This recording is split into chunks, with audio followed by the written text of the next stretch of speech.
Oh my God, it's Wednesday. No, I'm kidding. Welcome everyone to the Wednesday night live show. I didn't say Friday night BS show. And on today's show, we have a video message from Michael LandI. Is that how you say it? Did I say it right? Landell. Landell.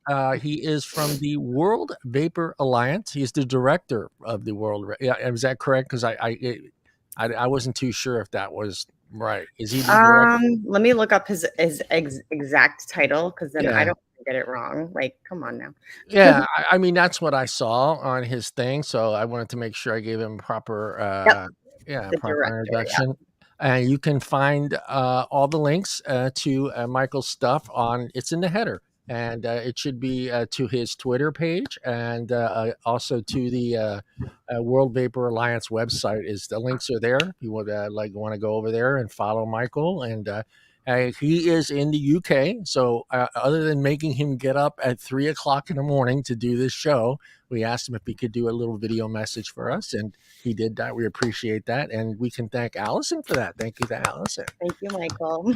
That's her new role. I think she's going to be our go get a guest candidate. That's her new title. What do you think, Paul? Go get guest. What do they call those? I know there's an official name for those people.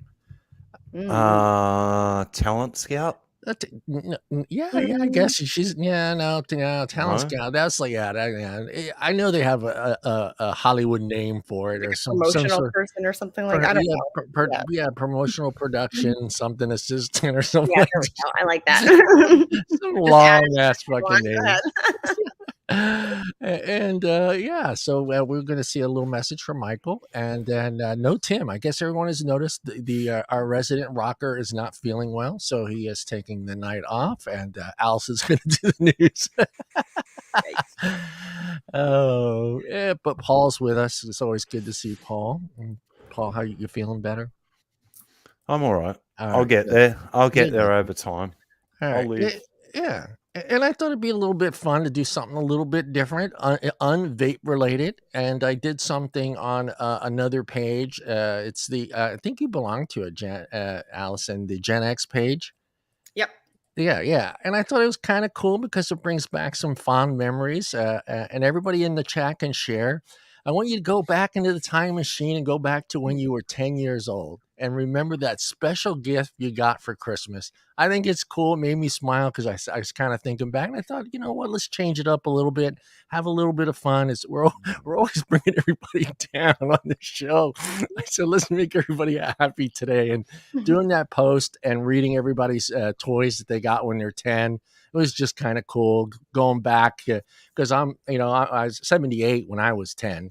So I saw, stuff that, toys that I've forgotten about from the late 70s and early 80s. I didn't play with toys in the 80s. I'm sorry. Just a little too old for toys in the 80s. But yeah, so if you want to share, go back, step into that time machine, 10 years old. If you want to share the date, that's great. We will not make fun of you youngsters if we see 2000 or whatever date it was on. But yeah, so I thought it'd be a little bit fun to do that. Allison, do you remember your Christmas gift when you were 10 years old? Oh God. Was it Barbie related? Probably Cabbage Patch related. Cabbage Patch.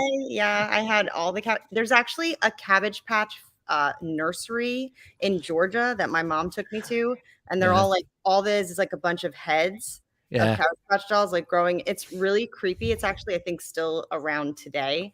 But I was obsessed with Cabbage Patch dolls. And Rainbow Bright. Rainbow Bright was my girl. I thought I was trying to remember if mine was. I know it was either the air hockey table or the race car track. I can't remember the exact name of it. It was a little race car track. Paul, you remember what you got when you were 10? I know it was a long, long time. Oh, he does. See, I got a fishing rod. Fishing rod, nice. I was expecting to hear a lot of people in my generation say albums because I thought that was a big thing. I remember getting that album. I'm not going to tell you what album it was because you'll just laugh at me. You know what? Fuck it. It was a Donnie and Marie album. Okay, 78 guys, 1978. No, I got an album as well. Yeah. What was it? It was one of the Kiss albums from memory. Yeah. Because they were touring around that same time. My mom was trying to get us away from rock and roll, and I think that's why we got that Donnie and Osmond Marie, Donnie Marie Osmond. She's like, Kiss, AC/DC. What is this crap? Oh, so Allison, how is your week going? Pretty good. Just got over having the flu, so that was fun. Just back to work. Picking up some new products, testing some new stuff this week, basic stuff. My son's done with marching bands, so now we're doing jazz band, swole band, collective band, another band. So it's just a lot of band. I'm still doing a lot of running around. That's okay. Yeah, enjoy it. Like I said, I'm enjoy trying it. to soak up every moment. Yeah, for sure. Because it goes like I know. this. It already has. I can't believe I get like one more year and then off to college. That was me this year. Wow. And November 9th was my daughter's birthday, and she turned 28, and I was like, fucking hey, my youngest is 28 years old. I was like, son of a bitch. I can't handle it. 16 is already too hard on me already. I can't even. Honestly, God, I remember little segments of high school from my kids. And it's just, they were just at that moment where they just kind of did their own thing. They had their own cars. They had their friends. They really didn't need us that much anymore to take them places. Yeah. So just kind of remembering little things of, but I enjoyed every moment of it. Yeah, you Paul, have to. How is your week going? Oh, so far, so good. Just recovering after a fun day yesterday, being jabbed with needles. But other than that, I'm happier today because the Cochrane review was released. And it's good. It's good. We're gonna dig into that. Also, hey, if everybody saw our new banner, Allison put that together, and I love it. I want to thank her personally for giving me hair. So that was a good thing. She gave me a lot more hair than I have on my head, so I was just like, yeah, that's perfect. I didn't add you in there, Paul, because I know you have more hair than I do. So but yeah, I was glad to see that Allison gave me a good full set of hair. It was like going back to my teenage years. I was like, yeah, thank you, Allison. Oh man. Yeah, I think they look pretty good, except for, Tim's was hard. It's really hard to find good. I had a hard time finding good girl hair for me. Yeah, those things are fun. Facebook has them. So the cartoon things, or I think some other app where you just took your regular picture and they just cartooned it. Yep. Which is kind of cool too. But those were, I loved it. When I saw it, I just like, oh man, this is perfect. Photoshop fun. I had a little downtime at work. I'm like, that'd be cool. I can see Allison's boss walking by. He saw it. He's like, oh, that's cool. He doesn't care. What are you doing? I liked it. When I saw it in the chat, I was like, what is this? And I scrolled past it real quick because I thought it was just one of our goofy things that we were doing. And I looked at it again. I go, wait a minute, that's us. What'd you think about it, Paul? Pretty good, huh? It's pretty cool. Yeah. But I just wish that there was a section to put goatees and like gauges and like, because you got earrings. I didn't get my gauges. Well, so. It was either like big pearls or big hoops. If you want those, I can redo it. She could just mark it. I can live with pearls, I suppose. I don't know. That'd be even goofier, but yeah. Pearl necklace. Yeah. Okay. Geez, don't derail the show this early in the piece, John. Please. Yeah, I know. Well, I appreciate that Allison went and did that. It looks pretty awesome. I was going to try to use it today for the thumbnail, but it cuts you out. Or me out. It's so I have to do something. I can make another one for that specifically where we're closer together. Yeah. Otherwise it cuts me or you out. So I'd rather cut me out and keep you in there. But let me see if let me pull this video. I saved it and it's in my downloads. Where is it? Right there. Don't start yet. Come back. I wanted to make sure it was on there. Again, Michael is in the UK and he's with the World. Let me get that right. It's the World Vapor Alliance. And we asked him to come on the show and talk a little bit about exactly what's going on in his life there in Vienna, right? Mm-hmm. That's correct? Yeah. Vienna. But he's all So over the place. I think was just in Brussels. I mean, he's constantly out advocating. oh yeah. I didn't even know who he was. I'm surprised. He sounds just like we had another guy from Vienna on the show many years ago. He was a builder, and he Yeah. sounds just like him. And that poor guy, I think he drank like 6 Red Bulls to do our show. Yeah, he told me it was going to be 3:30 in the morning. I'm like, let me see if we can record something. And you could tell he was getting more amped and more Yeah. amped throughout the show. And I He felt was bad. willing to do it, though. I Yeah. appreciate his spirit, but I feel like he needs to reserve his energy. He's got a lot of fight Yeah, going on. yeah. I think the guy, our guy, was on vacation, or it was a holiday. Do they have bank holidays in Vienna? Is that the same thing out there? Something similar to that. I think he was on vacation, or he worked at a bank. I think he worked at a bank, but he was on vacation. But he still was like, dude, it's 3 o'clock in the morning, and all he just saw was like 6 empty Red Bull cans right on his desk. I was like, dude, you drink all those?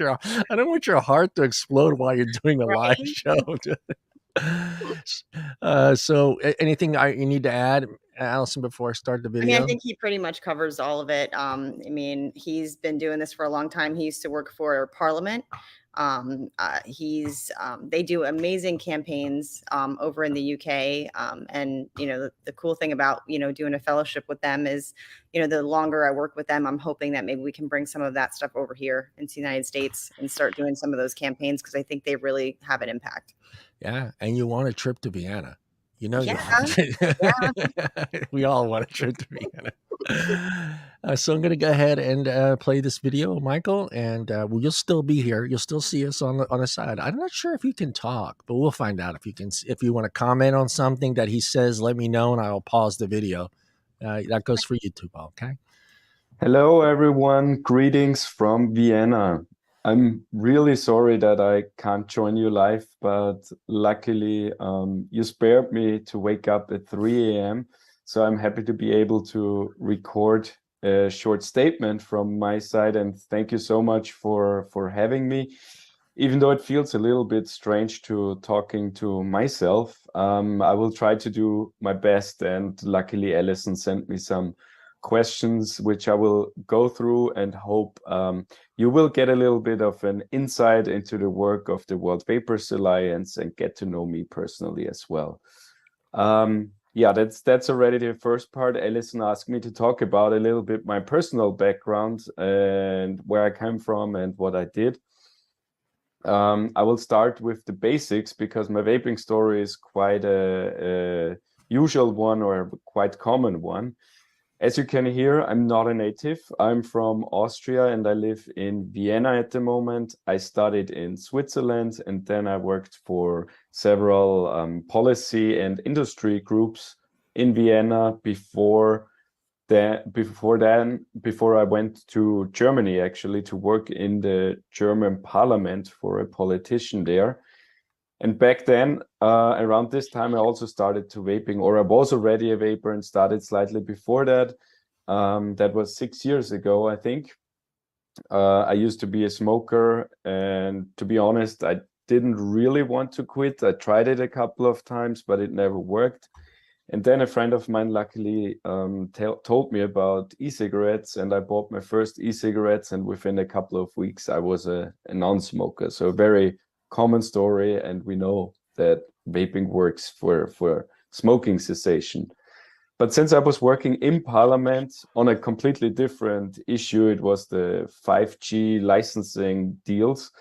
I realized how little the politicians actually know about vaping. First of all, basically all the politicians ask me what it is it smoking, those kind of things.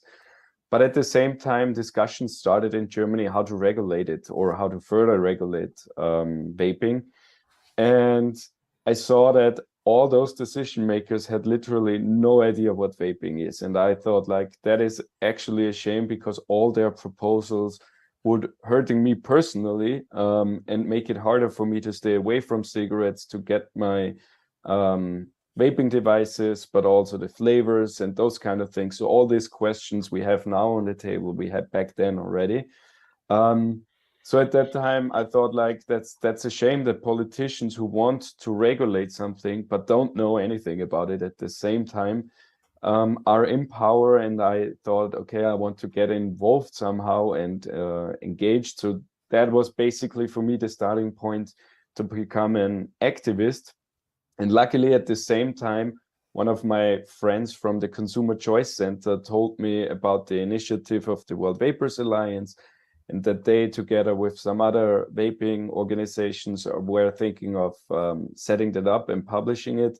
And half a year later or something like that, he asked me if I want to join the World Vapers Alliance as director. And I happily agreed, and I am there now for 2.5 years. The World Vapers Alliance itself is a consumer organization, very much on the activism side of things. And we basically, all our activities are around 3 main goals. The first one is to ensure that our vapors' voices are heard, basically around the world. So we are active on almost all continents, have partner organizations there and individual members as well. The second goal is to combat misinformation, especially in the media sphere. And the third one is to ensure that regulations are drafted with vapors' interests at heart. So, or in other words, that politicians know what they regulate and to regulate it in the right way. And those 3 things we always try to combine with our topics and our activities. At the moment, we are running a big campaign called Back Vaping Beat Smoking. That is mainly focused on the EU, because here the Tobacco Products Directive is about to being updated. And the big danger there is that politicians treat vaping the same as smoking. Our main issue is, or the main fight we are fighting, is against flavor bans. The flavors are coming up all the time, very similar to the US, where you have that in too many states. We have the same issues in the European Union, where policymakers want to ban flavor, and mainly because they don't understand the role of flavors. So we set this campaign, and we are visiting several countries. So we went to the Czech Republic, we went to Poland, to Italy, to Portugal, to Belgium, to raise, first of all, awareness in general, but also local awareness, because the member states play a huge role in the European Union as well, to show them how vaping should be treated as a smoking cessation method and not as cigarettes, the same way as cigarettes. So basically, we are touring now for 1.5 months around. It's fun. We try to meet local politicians there and our community. So if you follow us on social media, you see all those cool pictures and cool activities we did. What we also did is we wrote our own, we called it Vapers Products Directive, where we try to show politicians how vaping should be regulated. We have there the scientific facts, but also the consumer experience in there. What negative consequences flavor bans would have, what higher taxation would do to consumers. All those kind of things are listed there. You can find that on our website, worldvapersalliance.com as well. And the whole information about the campaign under Back Vaping Beat Smoking. So this is basically our current work, what we do a lot. Obviously, we do a lot of media work too. So I think that is very important as well, to be very outspoken, and when something happens, to be not afraid to speak out and to raise our voices wherever we can. I think this is, as an organization, our big strength. We are very activist driven. So basically, whenever something happens, we try to be there in person, go on the streets, create some buzz for the topic, because I think in Europe that might be a bit the difference to the US, where you have all this Bloomberg funded opponents of vaping. In Europe, it's more misinformation, but also lack of information when it comes to vaping. So people are quite neutral, and that's why they also don't really care if vaping is regulated in the wrong way. And we try to show them what negative consequences that has, not only for vapers, but also for current smokers and for public health in general. And with that, I'm already at the last point. So Allison asked me to explain a little bit what is working and what's not working. I think our main lesson within the last 2 or 3 years since we do this now is persistence. Obviously, it's hard to get into media. It's hard to get attention for our topics. But what we learned, if we keep doing what we do and keep fighting for what we think is right, at some point it works. And we saw it during the last campaign now, that even politicians start to listening. So we went, for example, to the European Parliament and met in 2 days several MEPs, and they were all interested in tobacco harm reduction and vaping. And compared to 2 years ago, where it was literally impossible to meet one politician there, we see an improvement. So I think persistence is the most important thing, even though it's hard because we are bombarded by all the negative stories and the negative media attention and those kind of things. But I think we shouldn't let that drag us down, and focus more on the positive sides as well. I think it's important, but I mentioned already, not to be scared of our enemies. I think it's a lot of times that I get asked. So when we go on the streets in Main Square in Prague or something like that, doesn't that put a target from the enemies on you? Yes, it does, but that's what we encourage to do. If we stop doing activism, if we stop speaking out and raising our voices, then those Bloomberg journalists are winning. And that's why we don't really care if a Bloomberg-funded journalist writes a hit piece against us. That speaks more to the good job we do, and I think that should be encouraged from all activists, but also from all vapers to speak out. I mean, our own personal stories, they can't take that away. I used to smoke since I was 15 or 16, for more than 10 years actually. And then vaping helped me within a couple of weeks to quit smoking. I think nobody can, if somebody attacks me for that they can do that, but I don't really care, because I think it's a great story, and the proof for that what we do is important for current smokers as well. And that's my main goal, that more people have the same opportunities I had and we had to quit smoking. And all those bad regulations which are coming in are dangerous for that. And then obviously there's the general things which also work, is to be very active and to be fast. What we try to do is, as soon as something policy-wise comes out, we try to react to it with the media. Often it doesn't work, but sometimes it works. So we say, if we send 10 press releases and one gets picked up by mainstream media, that's already a very good output ratio. So I think sometimes within the activism community, we tend to be very negative about those kind of things.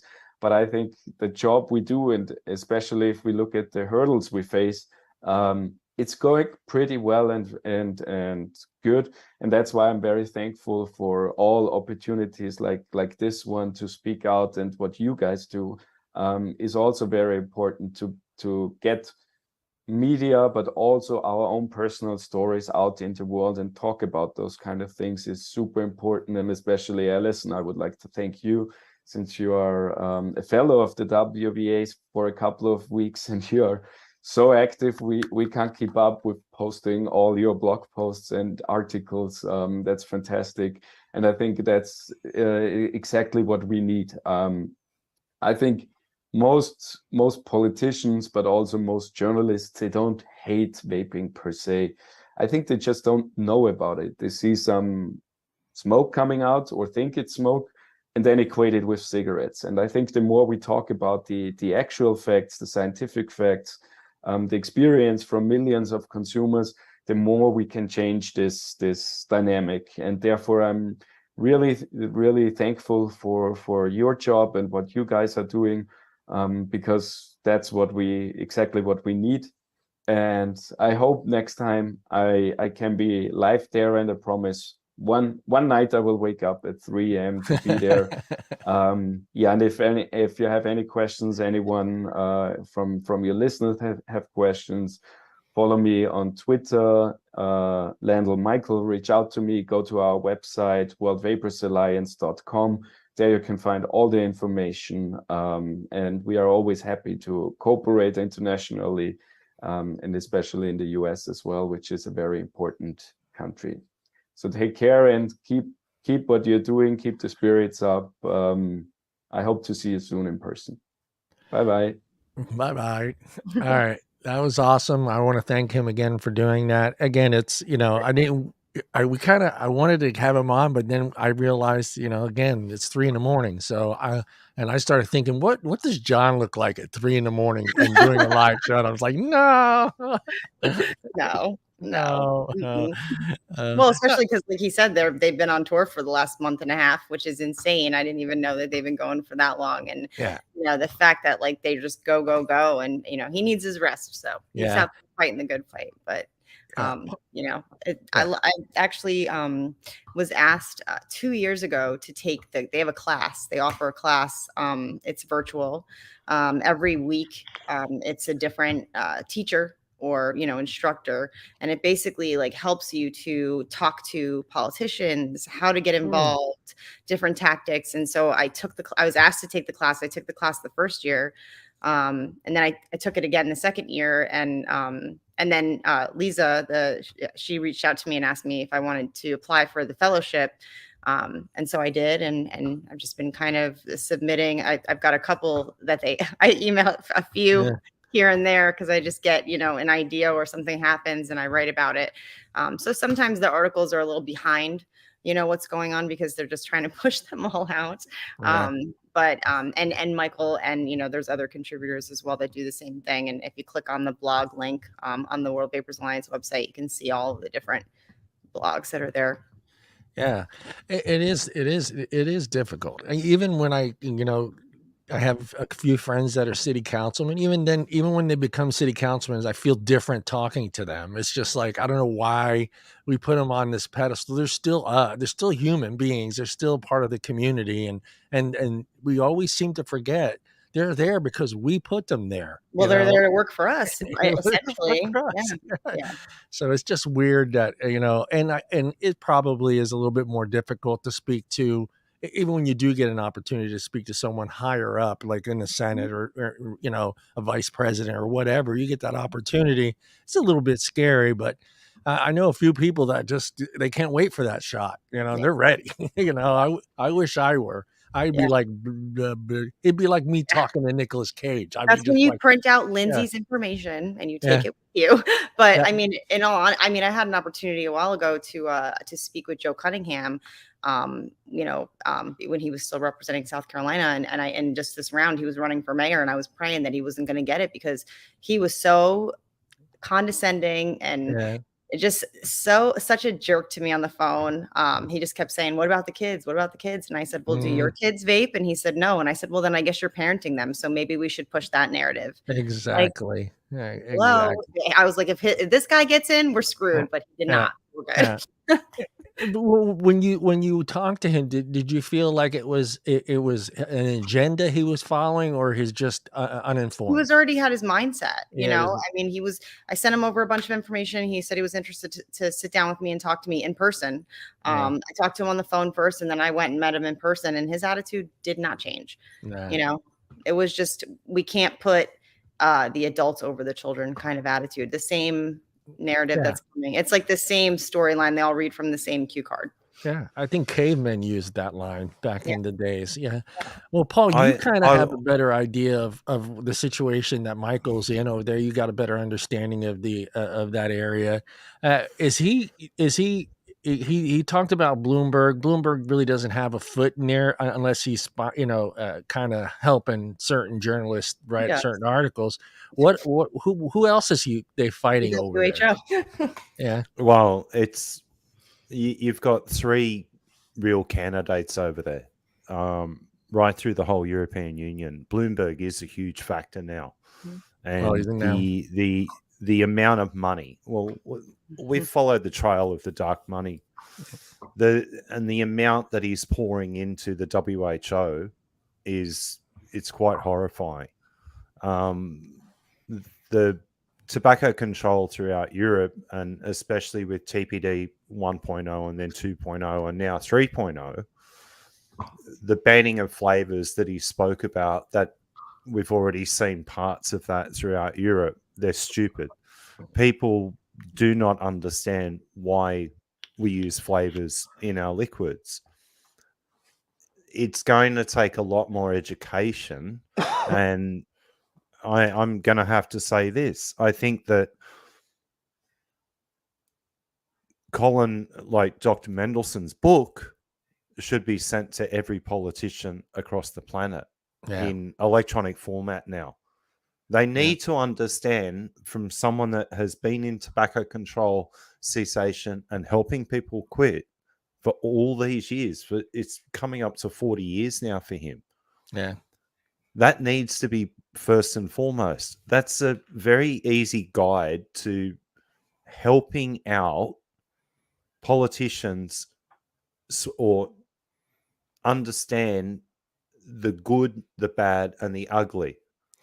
But even I hate saying this because there it is. Yeah, I mean, even if they have this information and they read it and they believe in this information, but who they're representing and who is sponsoring them, who's putting into their campaign, it seems like I maybe I'm just pissed off of Proposition 31, but it just feels like we can throw all that stuff at them.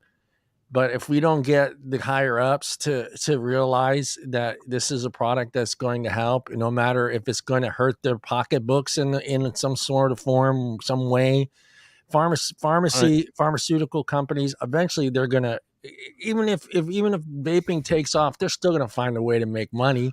Okay, but Europe also has something else that not a lot of people talk about. They're some of the biggest manufacturers in the chemical industry for the pharmaceutical industry. You have some of the biggest players in Europe. You have branches in the United States and other countries around the world. But when you look at the major players, they're all based in Europe. Yeah. Okay. And the funny part is that a lot of those chemical manufacturers also supply the tobacco industry. You also have the highest grade nicotine coming out of Europe as well, for both cessation and for the vaping world and for other forms of nicotine replacement therapy. You also have one other player in Europe that comes up quite a lot, and that's Gates and his vaccine programs and things like that throughout the European Union. That's something else that you also need to put into perspective. But a lot of what they've done with TPD and that type of mandate, some of it is good, some of it is bad.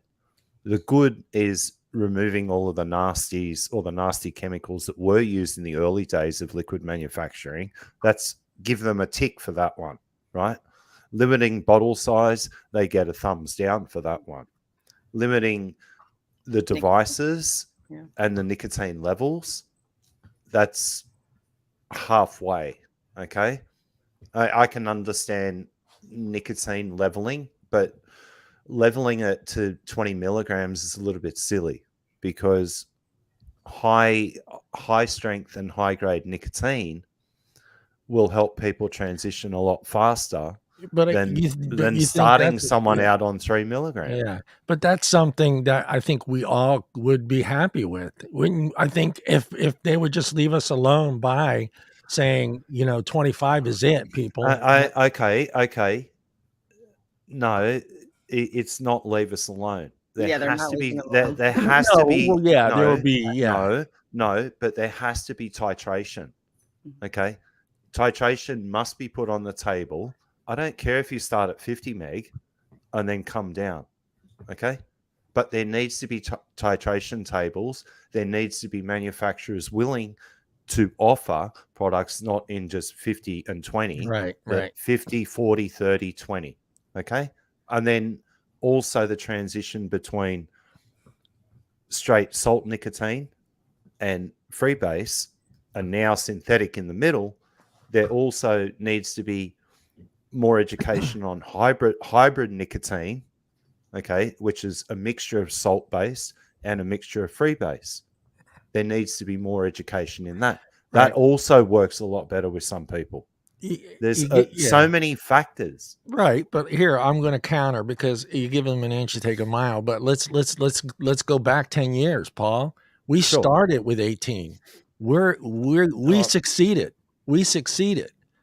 This is where I'm going. This is how I get upset, because now we have 50, when some of these are fucking 60. Yeah. Okay. Well, the top one now is 68 meg. I'm not thinking anybody's any different than I was as a 2-pack a day smoker who was able to start at 18, work my way down to 3 and 0. At sometimes I just vape 0 for weeks. Yeah, I do the same. But that's what I'm saying. That's how I see it. It's just like, to me, it's like we were just bombarded by disposables there for a while, and then I just started seeing, and I get it. Now, if you're going to say, well, Nic salt is cleaner, it's better, blah, blah, blah. Well, then if it's cleaner and better and more efficient of a nicotine, then why do I need 50 milligrams? If it's better and more efficient than 18 milligrams, whatever you want to call it, the original shit, if it's better and cleaner, then I should need less, right? Okay. Again, it's correct in some ways, but it's also the way salt-based nicotine and free-based nicotine work on the body. Right. One, they've got different half-lives. One is expelled a lot faster than the other. That's another issue that needs to be dealt with. Okay. And that's why I'm saying mixtures or hybrid nicotines could take that place. Now that we have ultra high grade, like 99.98% pure synthetic out there, that should be grasped and moved forward. A lot of manufacturers are looking at this, but it's supply and demand. Right. The higher the supply becomes, instead of extracting from the tobacco plant, then the price goes down. Yeah. Until such times as people are willing to say, well, we don't need nicotine anymore from the tobacco plant, that then puts the tobacco growers out of business. Until that point in time. But nicotine used in NRTs is also derived from the tobacco plant. Yeah. But they're also using a synthetic formulation of it as well. Well, let me ask. And it was the pharmaceutical industry that actually first created the synthetic variants and the salt variants for their products. But it's old technology. Yeah. Let me ask both of you. Would Juul be successful if it came out in 20 milligrams? Would it have been the successful product that it was? I should say was. Right? No. I mean, I also think it's ease of use as well, though. I think a lot of people in the beginning were very almost like scared off by everything that went into putting together a vape and maintaining it. Right. The ease of the Juul. And you have to also take into consideration that vaping and harm reduction is not a one-size-fits-all solution. No, it's not. You know, if you smoke 3 packs a day, which some people do, they need more nicotine. And if you work in a job where you can't always be vaping, you know, which I don't know anything about, because ever since I started vaping, I've worked for a vape company, so you don't but if count. I have to sneak in the bathroom, or like when I go to a movie or Disney World, I want a 50 milligram because I can hit it once or twice and it will sustain me a lot longer than hitting a 3 milligram all day long. So, I mean, I just think all options are necessary. And I think that I don't think Juul is the devil. I think what they did as far as their marketing wasn't so smart, but I mean, they did it the same way that alcohol does. It's the same ads. You put a Corona ad next to a Juul ad and they look the same. So it's, they went that typical route, typical big company, big money, big marketing campaign route. And when it was a small vape, when most of it was small vapor companies, we didn't have the money to do that. We were word of mouth. Yeah. Well, yeah, I don't think that, like, we all know, I don't blame Juul being the root of all evil. And I think it kind of all started with the up of nicotine levels. I think that's when it started to really get focused. And it was just like, because now kids were using it for that purpose. It was so discreet, so they're so easy to hide, which is great for people that don't want people, like adults that don't want anyone to know they're vaping. But at the same time, it is easy for a kid to hide something like that. Yeah, no, exactly. And you're right. A lot of people started because, they heard stories, tanks leaking, or having to rechange a coil. Most customers that came in, they're like, this is just too much. All I have to do is pull a cigarette out of a pack and light it. Yeah. I remember people telling me they were so afraid just to touch the e-liquid to get it on their skin because there was that story. It was going to burn your skin. Everybody was like, oh shit. As soon as you got it on, you were like, oh my God, get it off. And I was just like, no, dude, it doesn't burn you. You also have to thank, right? And I'm going to put this out there. You also have to thank the Truth Initiative and Tobacco Free, right, for advertising those products in every bathroom across your whole school system. I'm sorry. I'm sorry, but they will never back down. They thought, you don't be doing this, but oh, hang on a sweet second. What is that? Here's free fucking advertising. Come on, guys. Yeah. I mean, there was signs in the middle school, and when my son first got in high school, on the bathroom door, like "Be cool, don't use a Juul" or something. And I'm like, what the hell is this? Catchy. I was in the garbage when no one was looking, so it pissed me off. Catchy. And when I heard about this campaign, I thought, is someone pulling my chain here? Is this a really bad joke? I acted like a child. I was like, just for that, I'm going to go vape in this bathroom. You see, like that's what they want to do. Exactly what you tell them not to. Yeah. Well, exactly. Yeah, I don't want to be that guy, that old man that's screaming, "Get off my lawn!" But to me, I start thinking of back. I'm my personal journey, my story, how I started, and how millions started 10 years ago. And we didn't have 50. And I was a 2.5 pack a day smoker. I mean, I drove truck all day. I constantly had a fucking cigarette in my mouth. So to me, I know I'm sure there, I'm not going to pretend like everybody was successful at 18 milligrams. No, probably not. Probably went back and then back and forth until they found something that worked. But it just seemed like at that point in time in the vaping history, that worked, and it worked very well. And it just, when I remember bringing it up in the Example Box family page, I was like, what the hell is this? All of a sudden I started seeing all these disposables, and I'm seeing 50, 60. Well, back then, at the beginning, it was like 25, 35. Mostly disposables, as it was the Eon Smoke, the other off-brand replacements for the Juul. Right. And I was like, to me, my mind started just racing. I was like, wait a minute, I worked so hard to get from 18 to 3. I worked my ass off, So there was nights where I was just sweating, like, I want something more, want more. And I was just like, why we're transitioning back to the beginning, it felt like, and I didn't understand that. And then, of course, there are, like Allison said, there are certain points and times in our lives that we're in situations that we can't pull this out, and take a quick hit, and I get that, but, and if you're at work, some of us do have jobs where you just can't sit at your desk and vape, or you can't, hit a vape at the register at Walmart if you're registered. Or even go in the bathroom and leave a huge vapor cloud, which is where something like a disposable comes in handy because it doesn't put out as much vapor. To me, it was just so extreme because it was so quick too, Paul, right? I mean, it was quick. We took all these people that were on 3s and 6, and all of a sudden everybody just transitioned right back to 50, well, higher than we started with was 18. you know, and we were being told this is smoother, this is more concentrated, it's going to work Okay. faster. And it just, to me, it was just like, why are we doing this?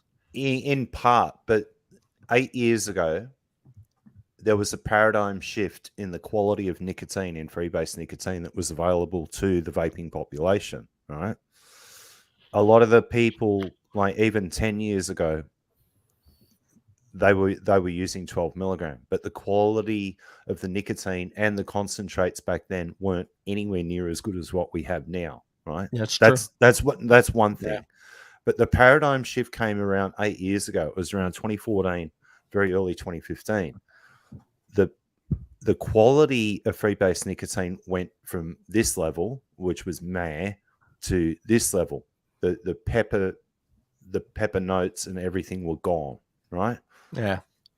People were then starting to transition 12, 18, 24, even 36 milligram in freebase, right? There was that then. And you ask a lot of the people that owned stores back then what their range consisted of. And there was no 3, it was 6, 12, 18, 24.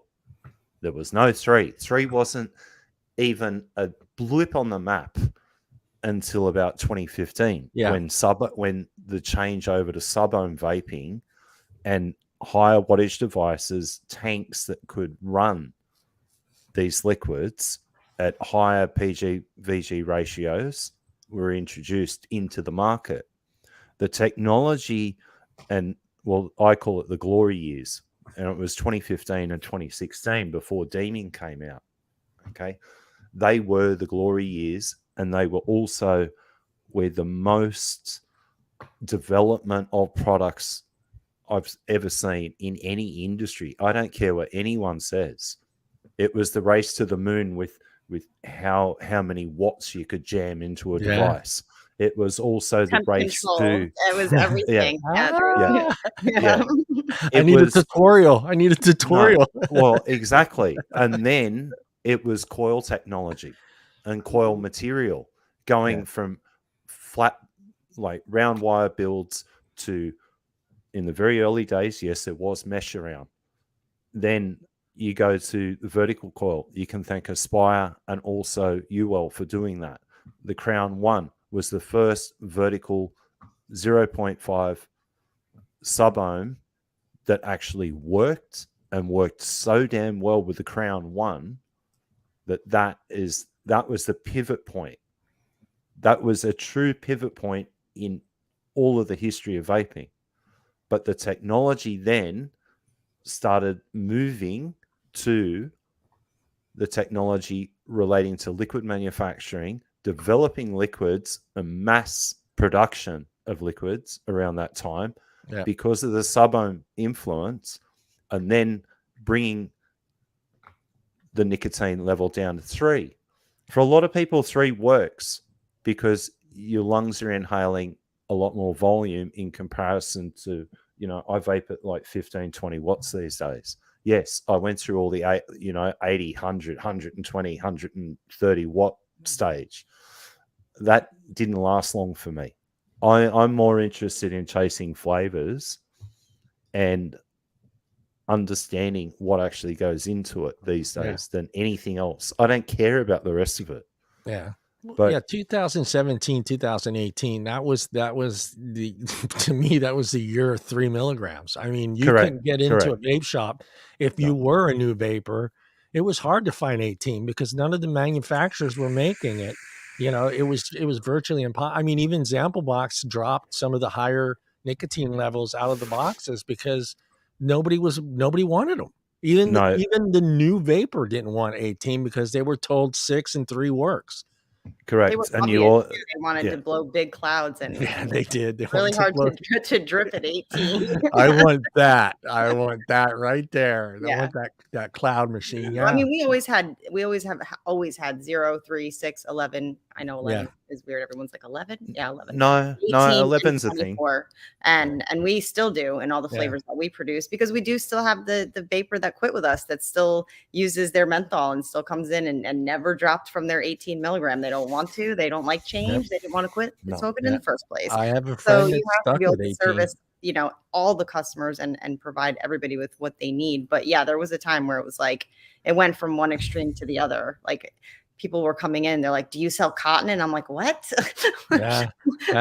Well, it was that phase. The bottle changed too. Yeah. All of a sudden, you know, there Yep. was, you know, 120 mil bottles, and you know, back then, you know, 100. Well, let me think here. 120 mil bottle, a kilo was like $90. Is that right? That sounded about right. Yeah. It was, But and now also, they were 25. right. Yeah. But also at that point in time, it was a race to the bottom with who could create like massive liquid lines. Yeah. Okay. We're not talking customer demand though. They want the next best thing. Every customer want, what do you have that's new? And I'm like, you were just here 3 days ago. Nothing. But again, I don't care. I want new. I mix want that new. one, that one, and that one together, and come up with a whole new flavor. That's how it is now with the Delta. You know that that we've supplemented the lost revenue with the Delta sales. Like now it's the newest, hottest cannabinoid, and and I want the next best thing, and we have to constantly keep up with that. And this is and that's the very interesting part, because the race to the bottom, and you also had a lot of, and I'm going to put it out there. You had a lot of fucking bad, over sweetened rubbish that was like, it was absolutely garbage. You had a lot of Paul, you had to steep it, Paul. Remember, you had to put it in a drawer, take the top off, let it breathe for like 24 hours, put the top back on, shake it again, put it in some boiling water, take it out, take the top off. Put it in a window in the sunlight. And then a month later, you could vape it. And then you can have it. Right. And this was another big issue. You had manufacturers. There were a lot of younger people in the manufacturing side of liquids, and people that thought they knew exactly what they were doing with liquid development. They weren't. They were there to make big dollars. I still remember a couple of companies back in the day. You know, these are kids, 20, 25 to 30-year-olds that are running around with Lambo money. Lambos, yeah. And I'm like, I'm like, what the hell are you going on about? Yeah. It's ridiculous. Liquid Star out of Washington. It was. Check out my Easies, man. Well, you're a liquid manufacturer. You shouldn't be walking around. Remember, you're doing it for people. You're doing it to save lives, not to buy the Lambo. Well, but if it happens, it happens. You can enjoy saving lives, okay? Yeah. But it was crazy, because it was bad. No, but these guys they weren't doing it for the right reasons. No. Okay, they weren't putting money back into the advocacy side of things. They weren't part of trade associations for the most part, like the really big players that came very quickly, made gazillions of dollars. Yeah. Then they were buying mansions, Lamborghinis. I remember one dude, I don't remember his name. He had a garage full of custom hogs, like Harleys. I'm going, what the fuck is going on here? There's $1 million worth of Harley Davidsons sitting in your garage. Sure, 1 or 2 for your collection, but seriously, man? Are you going to ride any of these? But you remember, there was no competition. They were all in it together. There was no fighting over my brand is better than your brand. They were all making bank. They were all making bank. That was going on at the expos as well. Yeah. That they were all trying to outdo each other with their new flavor line every second week. And I'm going, hang on a second. This only launched last month. Now you got another 6 new flavors? Yeah, man. They didn't mess around. I used to love watching them at the shows when they would go from booth to booth trying each other's stuff and just praising each other and just like, oh, that's great. And then walking back to their booth. Okay, I want this flavor, and this flavor. They have it over there. We need to make it, figure it out. here's the, go make the recipe, whatever. But it was always kind of going from booth to booth and just kind of like, hey, how's everything going? Sampling all their lines, going back to their booth. I want that one. They got something called wild something. I want that. Figure it out. It was pretty crazy. But also, like, say you guys in the US now, like, I don't know what liquid prices are there now, but here in Australia, it's 35 Australian dollars for 120 ml bottle that's got no nicotine in it. What the? Really? Yeah. We're paying top dollar still for something that has no nicotine. I'm like, that doesn't work for me. And no, Tony bought his Ferrari way, way after, years and years after the Example box. After he kind of stepped away, then he bought the Ferrari. Yeah, that's what I thought too. Yeah, but there was a lot of guys in the early days, and they were running around in absolutely crazy cars. Yeah, and I mean it. It's a goal. It's a goal. And you're shooting. I remember one manufacturer. I don't remember the name, but they went out and bought themselves some Maybach, and I went, "What the wow? Yeah, I would that's next. That's next level. Like that's a driver. That's not a driver's car. You need a driver when you get that kind of car. That's your passenger car. I thought, hang on a second, a Maybach? That's like, and someone else had a Bugatti. I remember seeing that parked at one of the expos. I thought, man, these are all like supercars. And then McLarens, a couple of McLarens. I saw another one. Well, you can't, let's be honest. You can't, you can't shit on somebody that achieved something. He achieved something. That was their goal. They went after it. Everybody has their, when I get rich, what am I going to buy shit? Yep. And that's it. You can't shit on somebody for achieving something in their lives. And they made money. They got to spend it. Hey, what's better? They're putting money back into the economy, Paul. That's how I look at it. I can't talk shit. I'd be like, yeah. I mean, I wouldn't go to the extreme of even if I won, everyone laughs. They're like, if you won the lottery, would you buy a Ferrari? I said, yeah, I would buy a Ferrari because of just for the maintenance and the insurance alone. I go buy myself a nice Benz, maybe an SUV, something like that. No. But I'm not buying a supercar. It's so I could kill myself, so I can miss a gear and take a corner wrong and end up in the fucking newspaper. Millionaire dies 2 days after he gets his first check. That would be me. I'd be buying old C10s and stuff like that, old GMC trucks, and rebuilding them myself. That'd be more fun than anything else. Sorry, but I want to get my hands dirty and mess around, tinker with it. That's or. Yeah. Okay. Honda. You too. Yeah. Okay. Okay. Now we're getting some like serious cars in here, like a Dodge Demon. Hello. Yeah, that's another one that you end up making a mistake and taking the turn wrong and ending up in the newspaper. In the wrong paper, actually, the obituaries in the back of the paper. He died so young. There's a few interesting like old school cars that I'd love to get my hands on. Yeah, like I'll be driving around my '67 Impala. We know that. Yeah, there you go. I was going to say the same. Now you're talking. My dad's '68 Chevy Impala, which I didn't get to drive, was supposed to be handed down to me, but my brother wrecked it. My older brother wrecked it before I got to it, and he had like 6 accidents in that car. This is a boat. Oh, they're 68 Chevy Impala. It's a fucking boat. And he's getting 6 accidents, right? The last accident is going to school, and he didn't stop, and he hit a 1974 Honda Civic hatchback. And that hatchback, there wasn't a fucking scratch on that thing, but totaled the whole front end of the car. Yeah, it was like the Chevy said, I'm done. Fuck this. It's over. And yeah, I never got to drive that car. It pissed me off. Luke, I'm gonna kill you. I'm definitely gonna kill you, Luke. Yeah. No, that's not even funny, man. Go away. Yeah, I have my first box too. I still have it, and I still have the little netting that the bottles. I remember the bottles used to come in this little fishnet thing, and it would have this little bow on it. It was actually pretty fucking cool. And surprisingly, I was one of those people that never got a broken bottle. And you would think because they were all glass back then, and they would just have them in this little thing.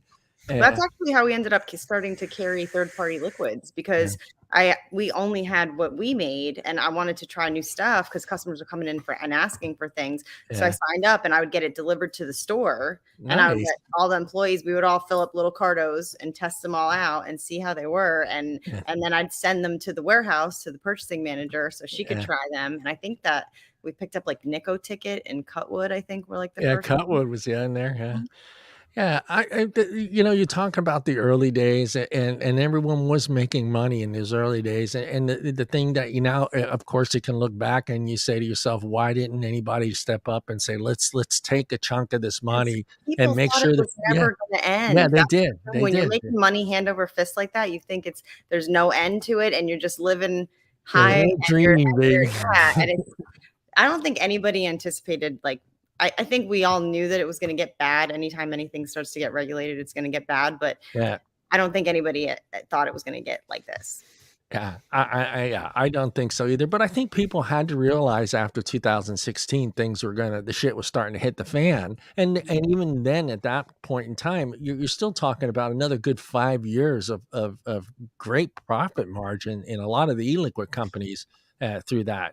I mean, they were still being created. There were still new companies coming along. And it was kind of pushing out some. You still had fucking people selling it on Facebook. I mean, for a long time, it was just like finally, it was everywhere. They were selling everywhere. The flea market over here. I'm like, what? Yeah. Yeah, it was the Wild West. There's no two ways. It was the Wild West. I remember laughing the first time I saw it. The first time I saw it at a flea market, I started laughing. I go, all right, now we know. Now it's hit the pinnacle. When I saw the liquid we make at the flea market, and I call my boss and I'm like, are you wholesaling to someone at the flea market? It was somebody that was coming into the store and buying a ton of stuff and reselling it at the flea market. Hello. Now we're getting Now we're getting to some of the.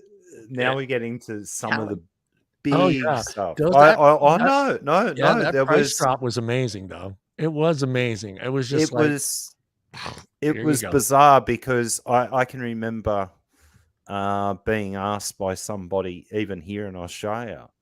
It was like, well, maybe. 250 mils I'm comfortable doing. And then it went to 500 mils and then it went to liter bottles. And I'm going, no. Once it got to a liter, I just went, are you rebottling this or what's the whole story?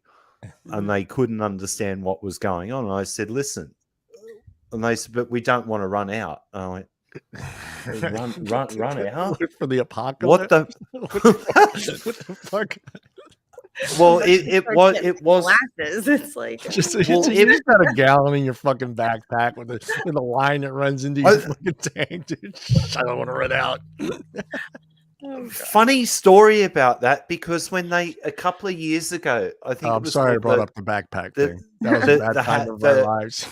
the Hadron and stuff like that, when they had these industrial size, like you almost had like 100 ml bottle strapped to the side, and it had a little pump system that kept filling up. And I'm going, oh man, this is getting weird now. People are carrying around a whole bottle of liquid attached to their mod, and I'm going, okay. No, let's not forget the easy pump. The easy pump. Right there on your windshield, man. Yeah. I actually heard a story about some dude breaking his windshield because he's driving along and he's doing this, and next minute because he had a titanium RDA on, and it's just going bang straight through his windshield, and I'm going, oh man! Well, I rocked me from the inside. I remember who was that company, and they had a rabbit. I think the logo was a rabbit. What? It was a logo was a rabbit. I remember them like the first time I saw a company selling a gallon of e-liquid. I saw a few rock bottom places that were selling. No, this was a I legit saw a company. gallon. It Yeah, made yeah, really I good know. e-liquids, but I can't remember the name of it. But it was a rabbit. No, did that have anything to do with indoor smokers? Because he had a No. liquid line, a budget liquid line that was actually pretty good. Some of it was pretty good. Yeah, I can't remember the name of it, but I think their logo was a rabbit. I don't know, remember where the name exactly, but they had the big bottles, man. And I thought 120 back then was a lot. I was like, God damn, man. Yeah, but yeah, we learned really quickly when you're sub-ohming, Yeah. 120, yeah, it does not last long. Yeah. What is It was. Yeah, I agree with nostalgia. Yeah, Yeah. 100%. Because Yeah. back then, when devices were going absolutely crazy, and the amount of liquid that people were going through, and like I know a couple of guys that they're into series and parallel, like hand built creations, and these guys are punching through mega amounts of liquid still because they're vaping still at high wattages. Yeah. But I don't know. I've toned it down, but yeah, look, I've got a bunch of different You got to liquids on my remember desk. back then you were losing like 10 mils a day just from a leaking tank. That's true. Yeah. They had to admit Yeah, okay. All right, point taken. From 30 mils to 60 to 120. That's one transition because I mean, who hasn't waken up? Yeah, who hasn't waken up in the morning and gone to their desk and just seen a puddle of fucking liquid on there because the tank didn't hold it? Yeah, but that's nasty because and look, I'm going to call out the TFV whatever series it's at now, the over 9,000 series, I suppose. But they were notorious for doing that shit. Bad. And they had like 8 and 9 mil tanks in. Well, there was a post, at least 4 or 5 posts a day on the Zamble Box page. What the fuck is going on with my TFV, whatever it was back then? I woke up and everybody was trying to come up with these new, you got to take a needle and you got to poke holes, all this stuff. And I was just like, dude, just go buy another tank. Stop buying that crap. Go buy something else. Buy a rebuildable. Try a rebuildable out. This isn't that hard. Oh my God, this is so difficult. Well, they were cheap though. That was the thing. Smoke products were cheap. So I can get a sub-ohm tank for $20. I'll take that. Yeah. Well, everybody wanted the convenience of a tank. But I felt like there's no longer a convenience when you're losing literally 10 mils of e-liquid every day because it's leaking. I've gone back to this. No more for me. I've got one tank here. That's it. The rest of it, forget about it. I'm over it. It only took me to happen to me once when I just said I went right back to rebuildables. I was like, you know what? I want a tank. I'll go to an RTA. At least I know and it's not going to leak. And if it does leak, yes, it is my fault. I didn't wick it right, whatever. But yeah, I mean, I got to the point where I was afraid to put my mod in my pocket because I didn't want to walk around the rest of the day smelling like a fucking strawberry field. You know what I mean? When you're a dude, you don't want to smell like a strawberry field. I've still got a lot of squonkers. I like squonkers still. Yeah. And I've got a lot of stuff from Gas Mods that's like an RTA, but with a squonk pin in it that you can actually fill a little tank just below where it actually runs up into like a single coil. That to me, that's very, very handy. Squonking is still a thing that will never go away. And that was one of the original devices from back in the day. But it's different. Yeah. Yeah, it happens to all. I mean, I've seen I got another buddy that we did it at the same time, and where he is in his vaping journey, I'm 11, almost 12 years, but it's like we're both two different vapors. Even though we started at the same time, I still enjoy the RTA where he's still back. He's still with, he goes from either RTA to I'm sorry. I'm still using RDAs and he's kind of gone through RTAs and sub-ohm tanks and then disposables, kind of going back and forth. And I still love being able to, I change my wick every 3 days and clean it and clean my coils. I just like the flavor I get from an RDA. And then I can't seem, not that any of the RTAs don't give me that flavor I need, but I enjoy dripping. I enjoy grabbing that bottle and dripping some in there. And sometimes I over drip, which I just did, and it's coming out the air holes in my tank right now. But no, that's it. Whoever just put that up. where Beast Gamer. Yeah, it was. It was Chris at Indoor Smokers. It was a berry blast. Yeah, I remember that. The berry blast. I remember berry That's blast. That's it. 100%. That's what it was. Yeah, no, this was a different company. God, I can't remember the name of it, but they sold. But that was one. White of, Rabbit. That was one of them. Yeah, was it White Rabbit? The name of the company? White Rabbit e-liquids. I'm not sure. I think it was. They made really good juice, and then all of a sudden they just went to their webpage, and all of a sudden it was just like this 1 gallon bottle of fucking e-liquid, and I was like, "What the hell is that?" It was just funny, and I can't remember the other company that took off, and it kind of got everybody worried. But they were like one of the first companies that all of a sudden just had 120 ml bottles for like $25, and they had like 300 different flavors. I can't remember the name of the company, but they were really big with Captain Crunch. Captain Crunch was like they nailed it.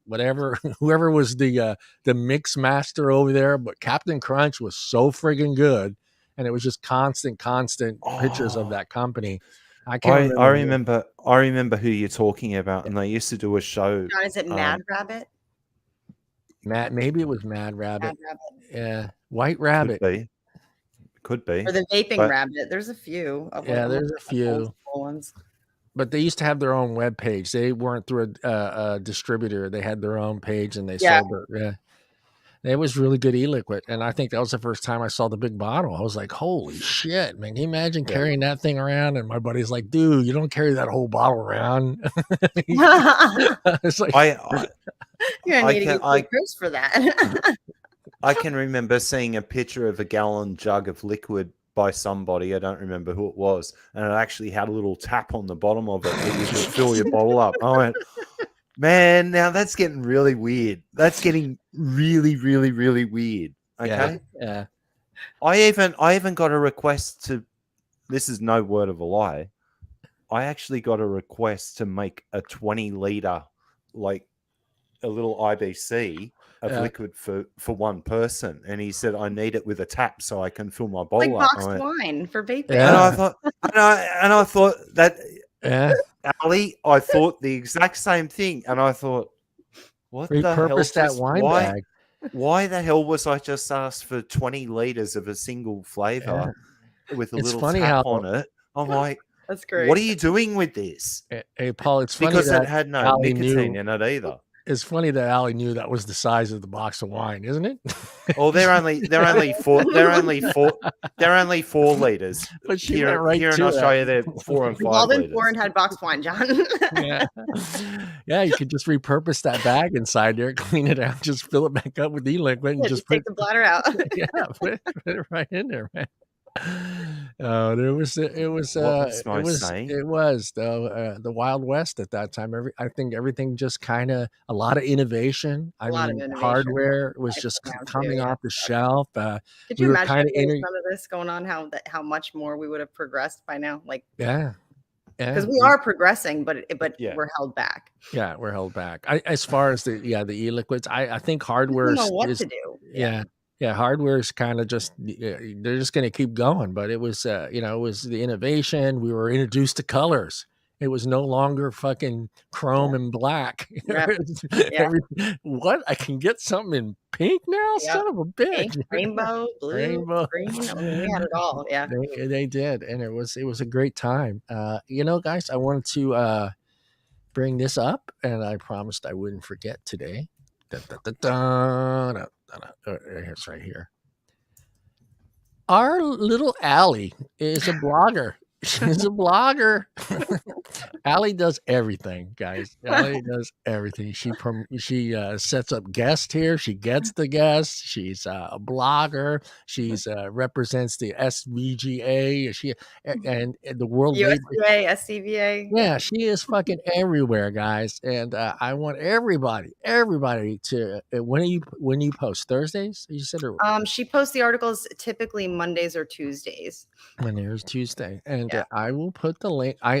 This is the link that's going to take you directly to Allie's article, but you can find all the articles on the worldvaporalliance.com. But I'm going to put Allie's current blog link in there. And if you guys go and read Allie's stuff, damn it. She's getting, yeah. she's getting This one was praised. this week's. Like I said, it's a little behind because I've kind of, like Michael said, overwhelmed them with stuff that I've been writing. And last week's was the one for the USVA, which was really good. I had some input there from Jared, so I made sure it was accurate, factual, and good to go. Obviously, this is based on what everybody's been talking about for the last couple weeks. Yeah. I see Rip Trippers in there. I have to read it. Oh God! Oh no, please went no. and did like a kids YouTube channel too. Yeah, Yeah. That was weird. That was just weird. Cringe. He was trying to make that money still. Yeah, he was trying to make all that money. But yeah, guys, head on over to Vapor Alliance every Monday or Tuesday and check it out. We'll let you know. Allie does post the link to her Twitter. She does. So if you see it, head on over there, read Allie's stuff. I also wanted to talk about that video that's been floating around with Elf Bar. I don't know if you guys have seen it. I think it's worth talking about. Not Elf Bar though. Let's get it straight. That's not Elf Bar. It is counterfeit. It's Elf counterfeit. Bar. Yeah, right. No, I was going to get to that because Elf Bar's been doing a lot of good work to try to get these counterfeits and actually working with law enforcement to get rid of this stuff because they don't want anything bad happening to anybody with their name attached to it. So I think it's very important to, that's what I was going to say. That was what I was going to tell everybody. Where Elf Bars are being produced. They're not doing that. That's why I wanted to bring that up. You're exactly what you just said right there, Allie. And I think everyone needs to realize that they need to check. It takes a few minutes to check to make sure there are plenty of pages. It's even have a QR code on the box. Yeah, you just scan the QR code. It'll let you know if it's accurate or not. I even wrote a blog post on World Vapers Alliance about that because we've been seeing it more and more in our stores.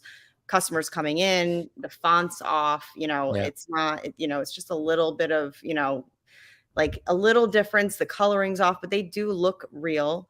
Oh yeah, that was We were watching Grim Green at work today, and he was talking about the article that I wrote about his YouTube. Check it. Make sure it's legit. And then let's be honest. Look where you're buying it.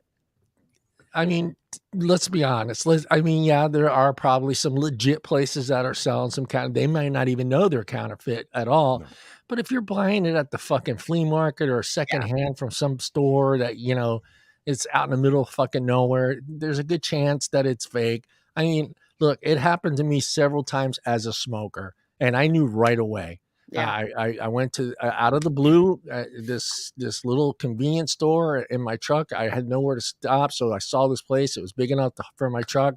Went in there, bought a pack of Camel filters, got to the truck. As soon as I opened the lid, it was silver instead of gold.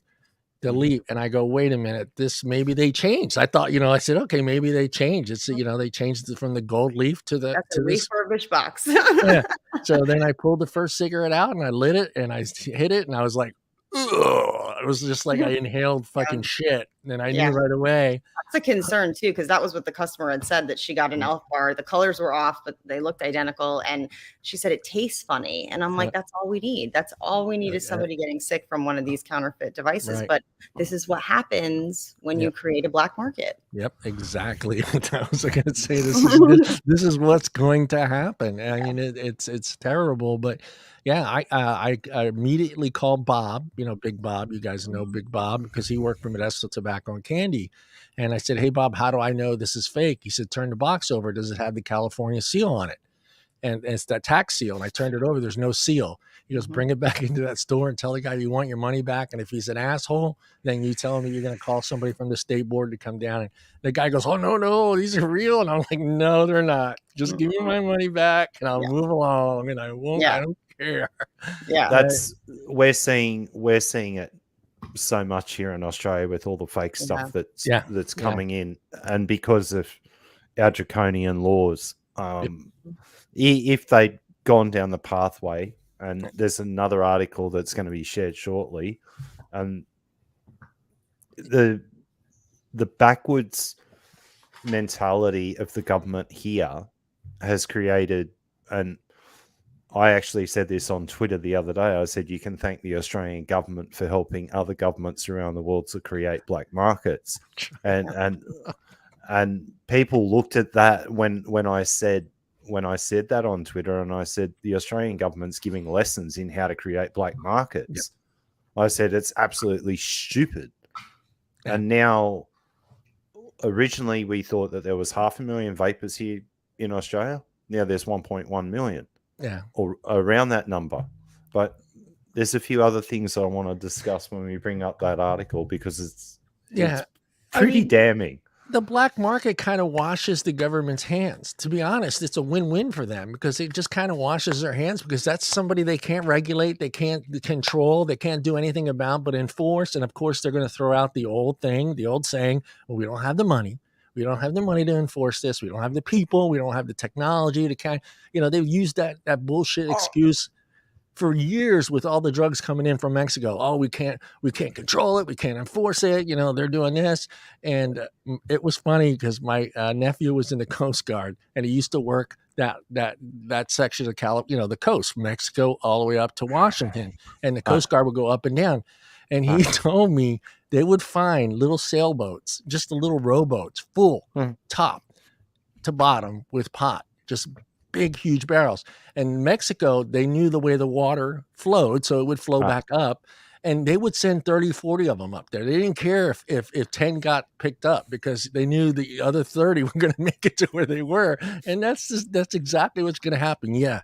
I predict it right now. When California says no more flavors, I'm going to predict it right now. The first week it gets into effect, there's going to be this mysterious bust of millions of dollars of disposables coming in from Mexico.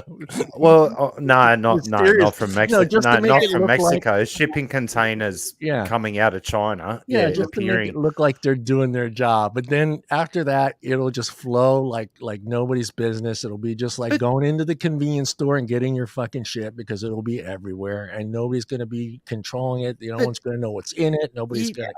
You've got some major manufacturers on the West Coast. Yeah, we do. Hang on a second. What is it, for export only now? Yeah, you can. I can have it brought in. I just can't buy it here. This is what I'm getting at. It's the most bizarre thing ever. Yeah. Like, with what California's gone and done, we're going to now support some other states' revenue. Because now we're going to have to buy. We're not going to support our own revenue, our own shops, keep people working, keep people, with money in their pocket to put back into the economy. No, we're going to send our money to Utah, Colorado, Oregon, Phoenix, all these other places. Here's a question, because I do not know the answer to this one. What about reservations? I think they're protected. I think they can. That was always that was in the back of my head, and I thought, New York. Hang on a second. New York pressured the reservations not to carry them, and they're going to do the same thing with the ones here. The government's going to say, "Hey, come on, let's we don't want this. Let's keep it out away from the kids." And the Indian reservations are just going to do the same thing they did in New York. They're just going to say, "You know what? We don't want to deal with the trouble. We don't want the issues. Fuck it. Well, we're done." There's already a lawsuit. I mean, who would have ever thought we'd be rooting for big tobacco to win? But I mean, we are. With that being said, Allie's going to do the news. Allie, do you want Tim's bumper? I mean, why not? I have the Facts of Life one. No, I'm just kidding. Would you like the Facts of Life one? You know what? Go ahead. You take a bad, you take them both, and there you have the facts of life. The facts of life. There's a time you gotta go and show you grow, and now you know about the facts of life. There it is. Allie's going to give us the facts of life. Okay. I guess I wasn't prepared to do this at all. What was the blonde's name?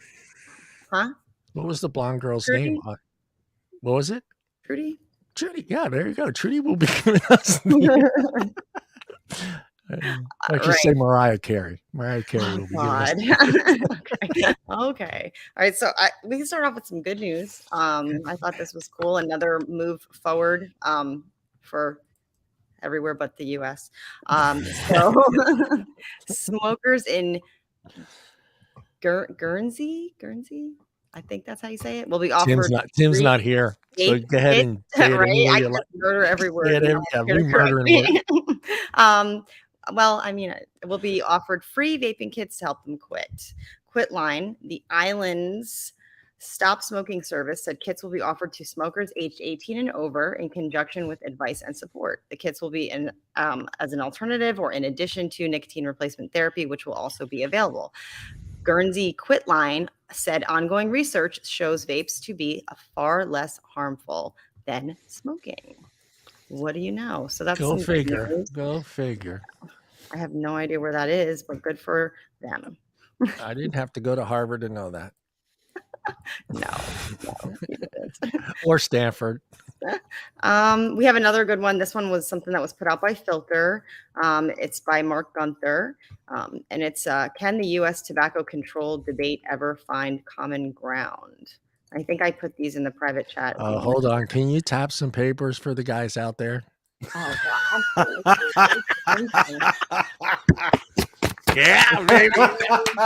There you go, Beast. Up tonight. Sorry. Okay, so did you get this one or no?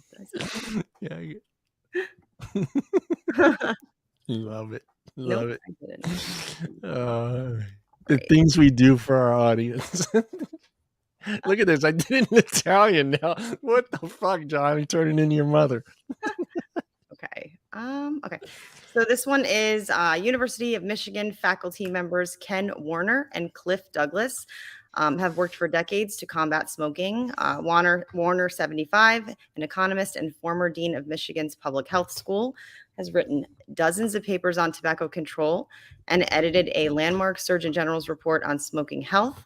Douglas, 64, a lawyer, led the campaign to ban smoking on commercial airline flights and connected tobacco industry whistleblowers to Congress and the media. The cause to which they have devoted themselves has saved millions of lives. As recently as 1980, more than 1 in 3 Americans smoked. Today, 1 in about 8 smoke.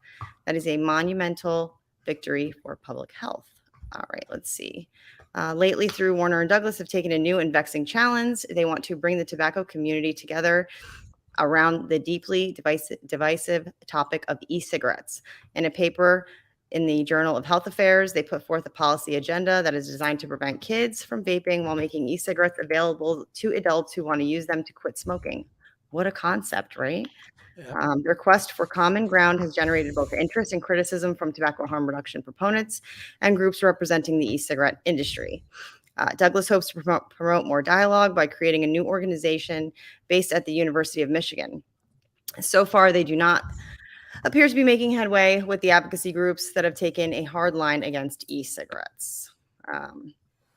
Launch opponents of vaping include veteran tobacco warrior Matt Myers, the president of Tobacco Free Kids, the aggressive startup Cave. Oh, God. Vital Strategies, Washington, D.C. Public Health Group, and the Truth Initiative. Warner and Douglas worked with him for years, and they are well acquainted with Robin Koval, the chief executive of the Truth Initiative. So you might think that establishing a constructive dialogue around vaping would be easy, but it has been close to impossible. There's been much less reaction to the paper than we've hoped. We're really troubled by the polarized nature of this discussion. Douglas said it's really difficult. They are not alone in seeking to bridge the divide over vaping. In a talk at the University of Michigan, Mitch Zeller, now he wants to speak up, the former director of the FDA Center for Tobacco Products, lamented the fact that opponents in vaping debate are talking past one another, especially on social media. Can we get a commitment to seek common ground, Zeller asked. So far, that common ground has completely eluded the field of public health and tobacco control. Especially when it comes to the loudest mouths in the field, I don't see any interest whatsoever in seeking common ground, even on matters of principle. His successor at CTP, Brian King, also called for constructive dialogue in a recent interview with Koval. The question is, why is it so hard to find common ground or even to have a productive conversation about vaping? It is at least in part because the two sides can't agree on what they are trying to accomplish. The vaping debate revolves around tobacco harm reduction, which in this context means encouraging people who can't or won't quit smoking to switch to a much less harmful product like an e-cigarette to get their nicotine, even if those products aren't entirely benign. So basically, this is the same thing. It's, we're trying to compromise, we're trying to come up with solutions, and we're met with a brick wall and no one wanting to listen to us. And it's truly become a battle over, tobacco harm reduction. And it's crazy because you would think that they would want to, losing a parent to smoking is the same as it's just as bad as a kid, worse than a kid vaping. I'm sorry, like a kid, it's crazy that we have to fight for this as hard as we do. It's crazy that we are afraid to say what you just said. That's the crazy part, is that we're so afraid to say that. It's better than that. Let me ask you.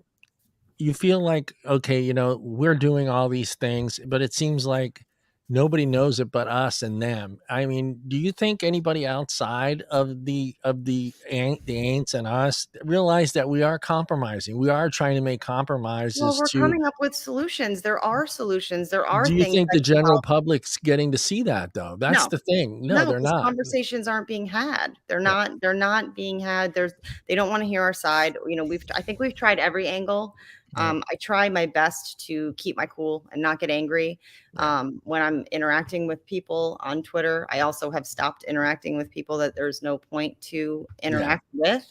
And that I did that a while ago because it's just too frustrating. And you're not going to get anywhere. But there are some people that having a debate with them, it is beneficial. I have talked to people. I have changed people's minds, or at least had people come back a little bit more open-minded and willing to look into articles and stuff that I provided, and it's because the constant information that's coming out, aside from what we're saying, is bad. So it's very hard to get somebody, if that's all they see, to really, believe what you're saying, even if you're somebody who's used a product like me for 10 years. Yeah, that's the sad part. I don't really think that the general public gets to see that side of us. They think we're just like, we're not compromising. This is what we want, and we're going to get it. And I don't think they realize that we have made a lot of changes in the last 10, 12 years. And without one of the major news outlets or some social media outlet picking up the story and letting the general public see, hey, this is an industry that is trying to stay alive. They are trying to make the changes. They've taken certain chemicals out. They changed their labels. They're doing all this stuff. They filled out all these PMTAs. This needs to be out there, because I don't think they know that about us. I think they think, hey, they don't want regulations. But no, of course we want regulations, because we know because regulations aren't fair. That's the whole thing. Right, that's the problem. That's the problem. And there is a solution. Pull the shit out of a convenience store, put it in licensed vape shops only, make it like a liquor store, enforce actual, penalties for bad players, and don't let them get away with it. That would work. It's not going to make it go away 100%, because nothing is ever going to make a kid not try something that they want to try, but it will reduce it even more than it's already been reduced. Yeah, you're exactly right. I mean, at least try to enforce it somewhat. And I brought it up in a tweet, make those fines like the fines in Australia. Fucking kill these people. If you're so concerned with children vaping, then make that person think twice about selling it to a teen. And leave it to the professionals, vape shops that can teach customers how to use it. What's the right nicotine level? Like going into convenience shop, you're just grabbing something off the shelf. Like you have people come in and they're like, "Oh, this is a 5 milligram and I use a 6," and I'm like, "That's a 50 milligram." That's how they word it is 5%. So it's very confusing, and there's no education that goes along with it. So change it up. Give it back to the people that are here for the right reasons and really want to help people stop smoking. Yeah, I remember that transition the first time in the Zambo Box page. I was like, that is some strong 3 and 5. I go, no, dummy. Yeah, that's a little bit of trickery there for you with that percent. Yeah, because and if it's not explained to you, which clearly it's not, you're going to end up getting the wrong thing and maybe not being successful because you weren't set up with something that's meant for your smoking habit.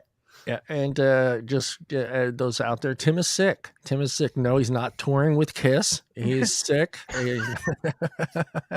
He's not touring with the cover band. The cover band Kiss. You should have went with that though. It sounds a lot cooler. Yeah, that's true. I saw the picture and I said, well, that's one big heavy Gene Simmons right there. And I said, Gene needs to go on Atkins or some sort of diet.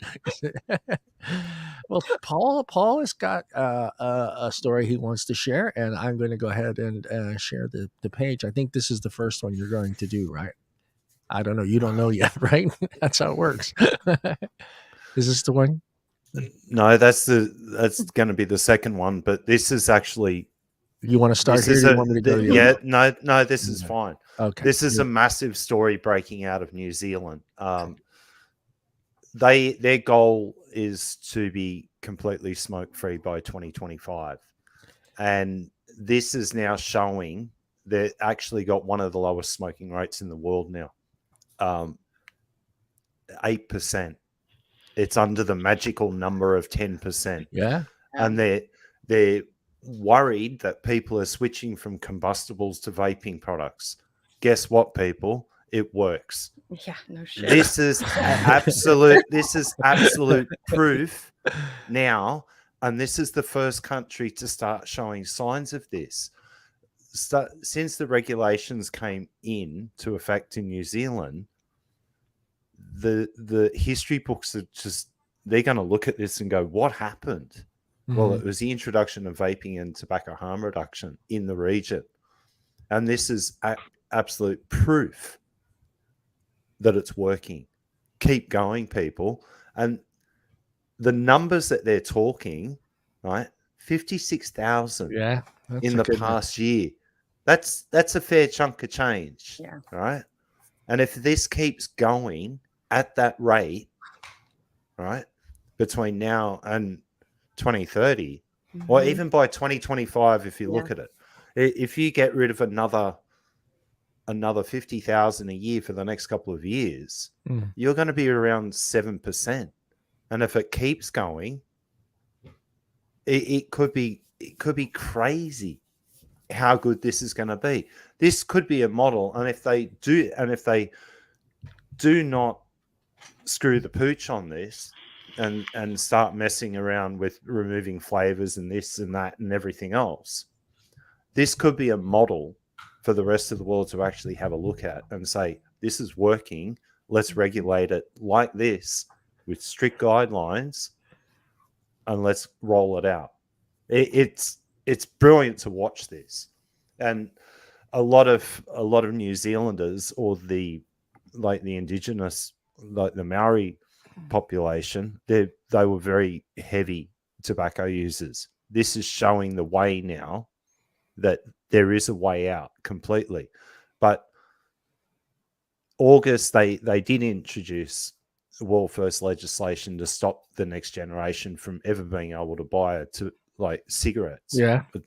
Which it sounds harsh in some respects, but look, if it saves lives, so be it. Let it happen. Sorry, I had to say that one, but I agree with it in part, but I forgive you. It is a little bit harsh. It is a little bit harsh of what they're doing, but so be it. As long as they leave like vaping alone, it's great to see. And this is the first country that is below the magic 10% mark from combustibles.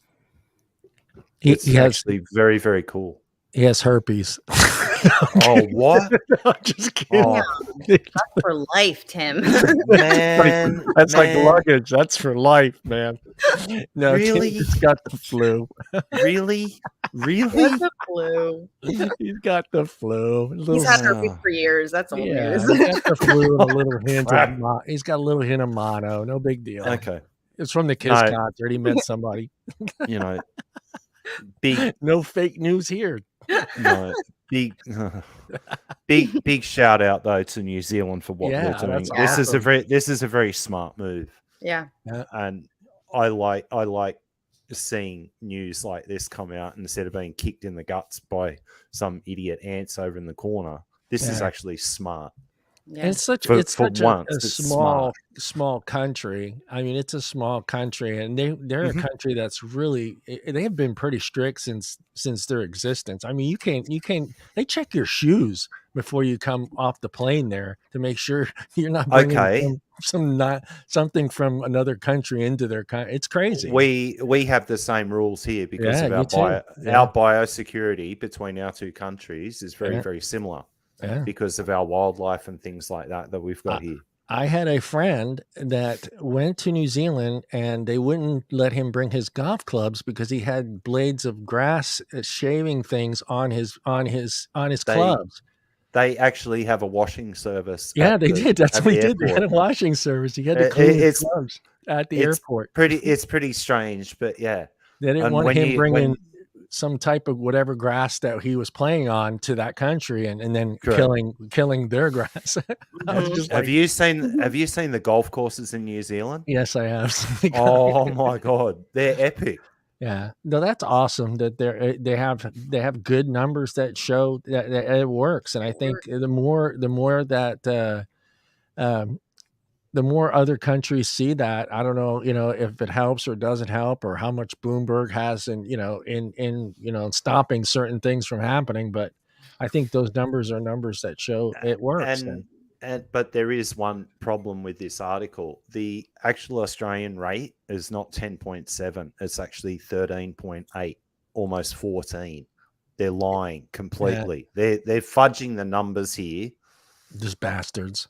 Oh, they always do it here, regardless. Send Right? They emails are- to this lady. I'm just kidding. Oh, here we go.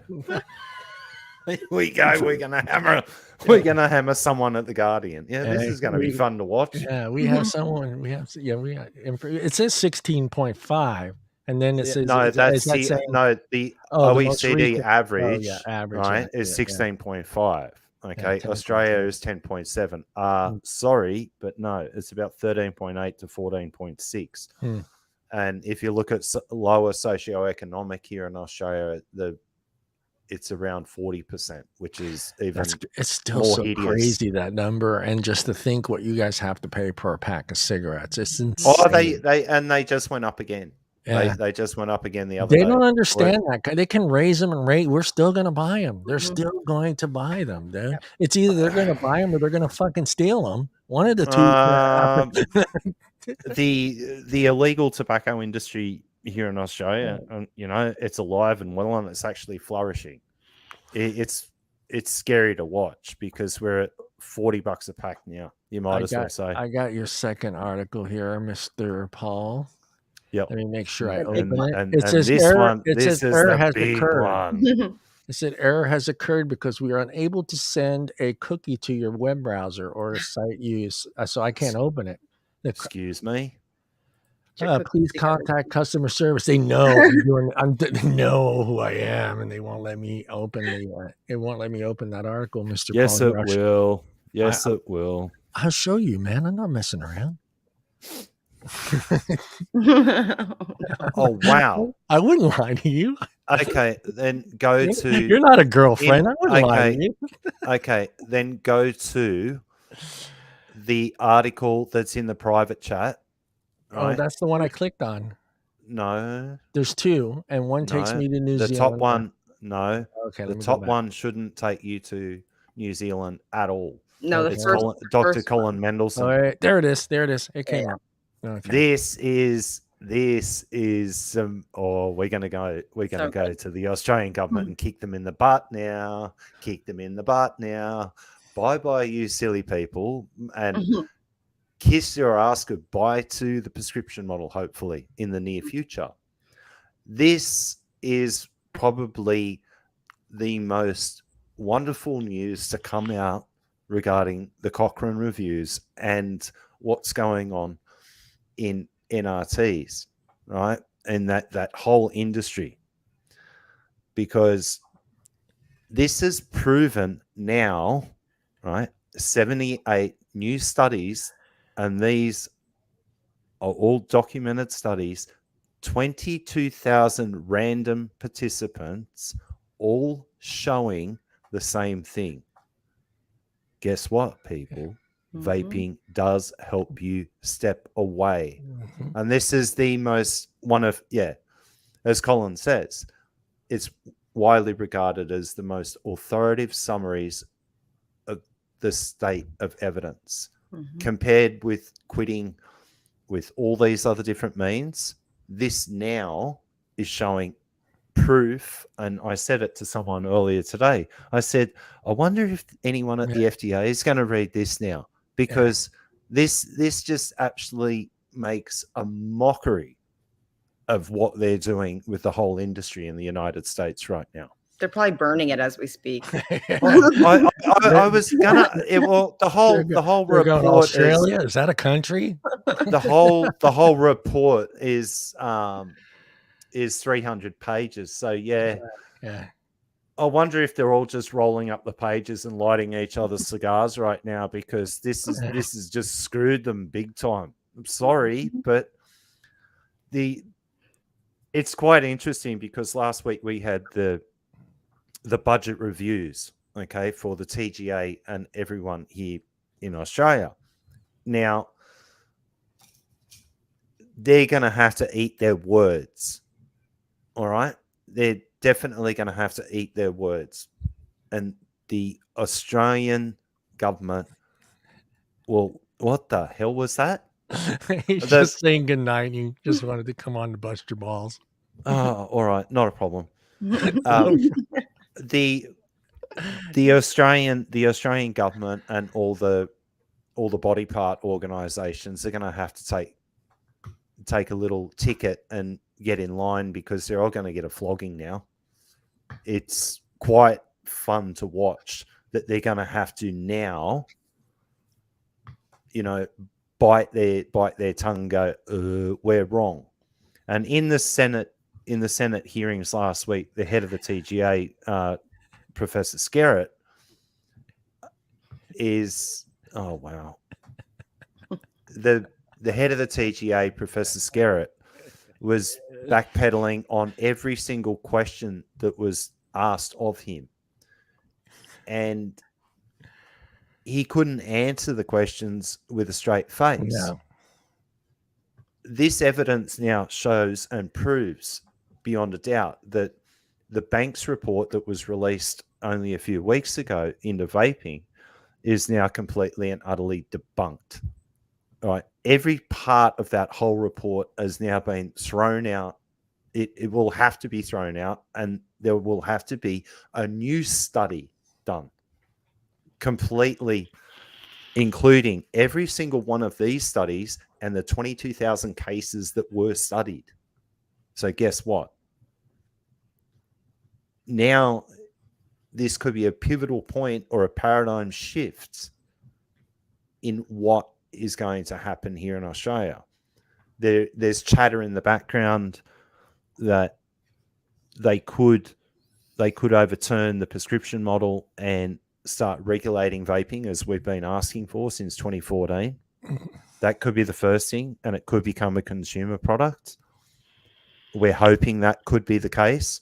And then last week, and this is the classic piece of this whole article, that the TGA admitted last week that the current prescription-only regulation for vaping nicotine are not working. The flawed regulations have made it harder for adult smokers to legally access vaping products, leading to a rampant black market selling dodgy, unregulated products to kids, right? It's time for Australia now to follow the scientific evidence and make vaping available for adult smokers from licensed retail outlets, as well as all other Western, as it is in all other Western democracies. This is going to be so interesting over the next couple of weeks because here's the thing. Skerritt gave one figure. There are 130,000 practitioners here in Australia. All of them have the ability to give you a prescription for nicotine. Okay, sure. Big numbers. And then he was pressured for the actual figures on how many doctors have signed up to the program here in Australia to prescribe nicotine as an NRT or as a tobacco harm reduction product. Out of that 130,000, there's only 1,300 registered. Guess what? That's 1%, boys 1%. And girls. That's hilarious. So 1,300 doctors have to look after, have to prescribe to over 1 million patients. Yeah, right. Where's the math in that? They're going to be waiting in that little room for a long, long time. Where's the queue? Where's the queue going to end? I think if we, head to toe, 1 million of us, I think we could build a human bridge from here to New Zealand. From New Zealand, yeah. I was just going to say, probably build it's not that far. Yeah, no. But this has just showed, and they, okay.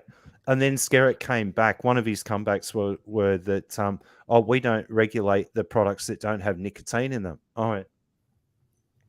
Yes, you do, because it's in TGO 110. You do regulate these. These are vaping products. These are vaping liquids. Yes, you do regulate them. But, no, that's for the ACCC. So he threw that one out the window, right? That was the first one. And then when asked about the 12-month report, guess what? That's now gone to a secret panel. It's not going to be public, right? Then there was a little meeting with vaping experts. Okay, who was on that list? Oh, there was Banks, there was Chapman, there was Dwell, there was White. Really? You're vaping experts, are you? There wasn't anyone from the industry invited to this little meeting with the health minister. What does that sound like? And then I think it was noted 25 times within his conversation between answering questions, youth and children were brought up 25 times. Right? Seriously? Yeah. Come on. Right? But this is the demographic that he's really worried about. The 18 to 24-year-olds. Okay, we've got a problem, people, because here in Australia, once you turn 18, you can vote, you can drink, you can go to war, you can do all of that. Why are they playing this 18 to 24-year-old card? Oh, because your brain doesn't develop until you're 25. And I'm like, I'm proof that even at 54, it hasn't fully developed yet. It's unbelievable. The rhetoric that was coming out, it was like, and he looked like he had a folder next to him, right? Yeah. And he was going through papers. Cliff notes. Mm-hmm. To jump off another cliff. Yeah, right? No, that's one thing. I'm wondering if he had an earwig in for a start, and he was piped into Mikey Bloomberg's back pocket. Second, I wonder if this was the Bloomberg playbook that he actually hit. I want an answer for that one. Flick through the paper. That's on page 18. Look, hang on. I got to look back again. Yeah, that's what it says. It's all about the kids. We got to save the kids. Yeah. The one thing you brought up, which was funny, still to me to this day, is how they actually can say that they need to regulate zero nicotine. That's the one that it just blows me away every time I hear it say, because I always I forget that fact because we're always focused on flavors and this other stuff, but people need to realize they're going after zero nic. There's no nicotine in there at all. It's just PGVG flavors. That's it. Yep. What's classified as a tobacco product now? Yeah, Is it's it classified. What is it? It's like fuck any other industry at all has never ever gone through the bullshit that we've gone through. And well, same here. We've got an even better one in store now. We have another section of these antis that's magically appeared recently, and for the election next year in Victoria, like the state elections that are going to be happening, like New South Wales and Victoria, this is where it gets really freaky. A group down in Victoria, or like the southern state of Australia, for anyone that doesn't know, they've now come out, and this is where it gets even funnier. Yep, there's my poor little guy. Yeah, I know. Zero Nick. They're cute. They're cute little creatures, and they make very good pet food for snakes. So it's not not a problem. No. But it's a circle of life, right, Paul? They've come out now, and they would like devices regulated, and you need prescription. No, this is where it gets even funnier. That they want devices now under prescription to be available at your pharmacy. Oh, okay. So we're going to turn every pharmacy now into a vape shop. To a vape shop that we already have. When I read that the other day, I thought I can see they're going to bring in the ex-vape shop employees to train them. What do you call the guy that works at what are they called at the pharmacy? What are they called? The pharmacist. Tech. I could see him. 2 to 3 hits a day, no more. Just go do this. I'm reading through this idea, and I thought, and then anything that's not regulated by the TGA needs to be completely banned. And I went, oh man, what the hell? I can see the pharmacist naming some of the names of the juices. And that's the other thing that they would like changed. That they would like to see plain packaging brought in for all liquids, right? That's one. And then I spoke to a shop owner earlier today, and I said, I hope they give us at least, spot color. Yeah. I don't care if it's plain package at all, right? Yeah. I don't care, but spot color, or they allow us to change. I'm not going to show any labels anymore because it might have a QR code, and we'll get thrown off. Well, Bogan just had to take down a couple hundreds of videos because of QR codes. Think about that, though, man. He has gone all those years with no strikes. That's his first fucking strike. And the way he talks on that show and the stuff he does on there to get his first strike after all these years, that's pretty good.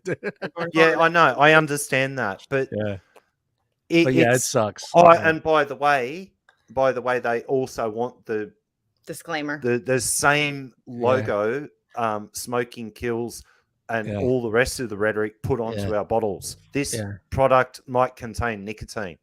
No, it doesn't. It's 0 milligram. Dickhead. Zero. Last time I checked, zero means zero. It means nothing. What? Well, when they did that, remember it lumped everything. It lumped the wire. They tried with wire. There's like, well, we can't do that. They tried with batteries. They can't really do that because 18650 is not just used in a vape device. Flashlight, sir. Flashlight, and it goes into many our drills, fucking half our power equipment. They tried. Even the vape shop here in Modesto, just to avoid any controversy, they just pulled all that shit out of their store. Yep. And it sucks because that took the rebuildables out of the market for us here. So now we had to go online to get our stuff. I remember that day. It sucked. I knew it was coming, but I completely forgotten. I went in there. I needed cotton. I needed wire. And he just looked at me and goes, John, I'm sorry. He says, we're not going to sell cotton. We're not going to sell any wire in there. Yeah, and 18650s are even a liability. A lot of insurance, they don't even want to insure you anymore if you carry them. Okay, that's also a big thing, but that was actually brought around by Who was it? The first one to actually step up to the plate, which was Samsung from memory. And they were the ones that put their foot down because of someone was using one of their cells in a really stupid manner, and they copped something, and one of the lawsuits got thrown out in the US because they couldn't put onus on that. Yep. And there was Dot. Yeah. Isn't that a beauty? I just took it out of the box for the first time. Yeah, you're a jackass. Dot stuff in Australia is not easy to get anymore. How about a Tiffany blue? It's not like a billet box, though. Yeah, no, yeah, they are. It is. It's a mini billet. Well, I mean, those are really hard to get. Yeah, those are hard to get. Well, here in Australia, they're massive. What the hell? How many did you get, jackass? Just trying to collect the whole set over there. I have the whole set and all the doors. Oh, it looks like you got one for each of us. So should we? Yeah, I know. I actually, you said something because I was going to send you the purple one, Allie. Really? Yeah. I don't. Yeah. I just got to find the bridge for it. I got to find the inside, but I guess you can. I've forgotten that you can use the what is that? Those coils, the other coils. You don't have to buy the dot coils for that one. No, you don't. You can use the BTCs. BVC. Yep. Fire, right? Yeah. I'll put it in the box and I'll send it to you, Allie. Yay! I got those. We sell those, so I got. Oh, you sell those everywhere? Yeah. Yeah, it's Beast Gamer. It's absolutely ridiculous, right? Yeah. And then get this. When Skerritt was asked about flavors, he said, "Oh, there's not enough evidence on flavors, and we don't know what's in the flavors." Yeah. And I said, "The same shit that's in the tobacco flavors. They're all flavors." Okay. And then he asked someone. They didn't get to ask that question, but one of the questions that was going to be asked to him was, "Do you know anything about SDS sheets or COAs for what we're actually working with?" And that never got to him, but it's on notice for next time he has to come before the Senate. And we thought, you're a dead man walking now. Simply, you, yeah, I know. Yeah, it's unbelievable, and it even says in his own rule book that it's the onus of the vape shop owner to test all liquids that come into the premises. And I've always said, yes, so be it. Let's do it. Yeah. But guess what? There's no testing service available. Yeah, I laugh. They're not. What they're saying is everything is in a nicotine product. So I thought to myself, then why aren't matches? I need a fucking match. I need a lighter. Right? Yeah. Okay. Yeah. Point taken. But it's hard to. It's just you can use a sundial, I guess. To you can. Together. No, well, we've all been down that road where we didn't have a fucking lighter. Yeah. We're packing matches, and how creative we've gotten. Mm-hmm. I've started my car engine and ran it for 15 minutes just so I could put my cigarette on the header on the gas stove, like. Yeah, that's it. On the stove. I used to use a toaster. Toaster works good. The toaster works good. Toaster. Well, except for the next person that's trying to eat toast out of it. Yeah, but it is Canthal, so go figure it out. It's another form of Canthal, so yeah, that's true. It's a heating element. The other one, or probably the craziest one I've ever done. You remember the old electric jugs that used to have the element in them? Mm-hmm. Yeah. I actually bent the element out of the jug, and I used to fire it up to light my cigarettes. A header on a car. That's the worst I've ever done. A header on a car. I got it hot enough so I can get my cigarette lit. That's hey, when you're camping and you forget fucking matches and a lighter. How do you forget matches and a lighter when you go camping? Hey, I forgot. I've been camping where I forgot fucking sleeping bags, pillows, the whole 9 yards, and get there and I'm like, what? Sleeping bags. What? Yeah, a sleeping bag. No, again, what? You don't know what a sleeping bag is? You didn't go camping, you just went for a drive to the woods. Yeah. He must have been stoned. No, I had kids then. It was just chaos. Trying to Oh, get the boat ready, get everything else ready to go, and 3 kids not wanting to help out. Yeah, it's and then one each. I'm that dad that always said you can take one each, one friend each. And I thought I could handle 6 kids. No, I couldn't handle fucking 6 kids. no. The other one I used to use was a soldering iron. Soldering That iron. was- Yeah. Yeah, that was the other one. Yeah. There was ways and means to do everything. There's Heat always a guns, way. Yeah. not heat guns in the workshop. Good old heat gun. And that's how strong the fucking addiction is to what I fucking mean. cigarettes. It's just, people don't understand what we fucking went through to have that cigarette. Everybody that makes these statements just quit, or cold turkey. they never quit smoking. It's obvious. They have no idea how hard it is, and how much we actually wanted to quit smoking so many times. And it was exactly, Ali. Like it's not like, oh, okay, it's so easy. Yeah, I'll just put it down one day and I'll walk away. Okay. Next day, you're crawling the walls, or that afternoon, or something stressful happens in your day, and the next minute you're like, yeah. I mean, I had a blood clot in my leg. Like I could have died. That's a life-threatening thing, and I still smoked. I tried, and you almost end up even more discouraged with each attempt, because then you almost feel like nothing's going to work. I'm never going to be able to quit. Right? Yeah. I mean, I've seen fucking people coming out of chemo and lighting that cigarette in the fucking parking lot. Lighting a fucking cigarette. That is insane. Don't even go there, because I remember, like, I've been in and out having all types of surgeries over the years, and I used to actually see like cancer patients there on drips and shit, pulling their drip trolley. When they used to have the smoking areas of the hospital. Yeah. Insane. They're there.